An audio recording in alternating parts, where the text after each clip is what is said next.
ಬಗ್ಗೆ ನಮ್ಮ ಜೊತೆಗೆ ಮಾತನಾಡೋದಕ್ಕೆ ಅರಗ ಜ್ಞಾನೇಂದ್ರ ಅವರು ಮಾಜಿ ಸಚಿವರು ನಮ್ಮ ಜೊತೆಗೆ ಈಗ ಸಂಪರ್ಕದಲ್ಲಿದ್ದಾರೆ. ಅರಗ ಜ್ಞಾನೇಂದ್ರ ಅವರು, ಈಗ ಡಿ.ಕೆ. ಸುರೇಶ್ ಅವರ ಹೇಳಿಕೆ ಇದೆಯಲ್ಲ, ಬಹಳ ದೊಡ್ಡ ಚರ್ಚೆ ಆಗ್ತಾ ಇದೆ. ಅಂದ್ರೆ ಸಾಕಷ್ಟು ಪ್ರತಿಕ್ರಿಯೆ ವ್ಯಕ್ತವಾಗ್ತಾ ಇದೆ, ಆಕ್ರೋಶ ವ್ಯಕ್ತವಾಗ್ತಾ ಇದೆ. ಪ್ರತ್ಯೇಕ ದೇಶವನ್ನೇ ಮಾಡಬೇಕು ಅಂತ ಏನ್ ಹೇಳ್ತೀರಾ ಸರ್ ಇದಕ್ಕೆ? ನೋಡಿ, ಅವರು ಮೂಲತಃ ಕಾಂಗ್ರೆಸ್ನವರು ದೇಶವನ್ನ ಡಿವೈಡ್ ಮಾಡಿಯೇ ಅವರು ಅಧಿಕಾರವನ್ನ ಸ್ವೀಕಾರ ಮಾಡಿದಂತವ್ರು. ಸ್ವಾತಂತ್ರ್ಯ ಬಂದಾಗ ಹರಿಬರಿನಲ್ಲಿ ನೆಹರು ಪ್ರಧಾನಿ ಆಗಬೇಕು, ನಮ್ಗೆ ಹುದ್ದೆ ಸಿಕ್ಬೇಕು ಅನ್ನುವಂತ ಚಪಲದಿಂದ ಭಾರತ ಪಾಕಿಸ್ತಾನ ಒಡೆದು ಕೊಟ್ರು. ಕಾಶ್ಮೀರವನ್ನ ಬೇರೆ ಮಾಡಿ ಇಟ್ಟಿದ್ರು. ಈ ರೀತಿ ಇಡೀ ದೇಶದ ಏಕತೆ ಸಮಗ್ರತೆಗೂ ಕಾಂಗ್ರೆಸ್ಗೂ ಸಂಬಂಧ ಇಲ್ಲ.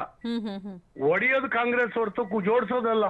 ಅವರ ಲೀಡರ್ ರಾಹುಲ್ ಗಾಂಧಿ ಅವರು ಈಗ ದೇಶ ಜೋಡಿಸ್ತೀನಿ ಅಂತ ಹೇಳಿ ಹೊರಟಿದ್ದಾರೆ ಪಾದಯಾತ್ರೆ.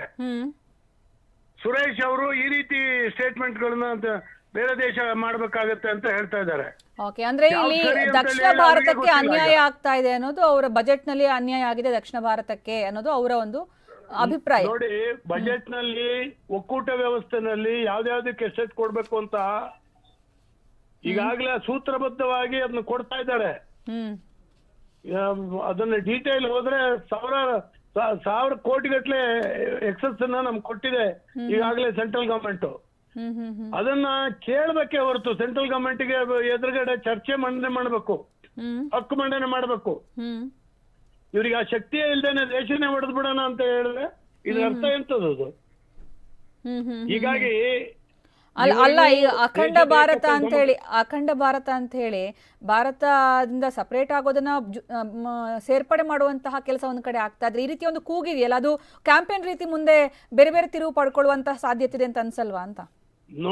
ನೋಡಿಮ್ಮ, ಅವರಿಗೆ ವೋಟ್ ಬ್ಯಾಂಕ್ ಮುಖ್ಯ.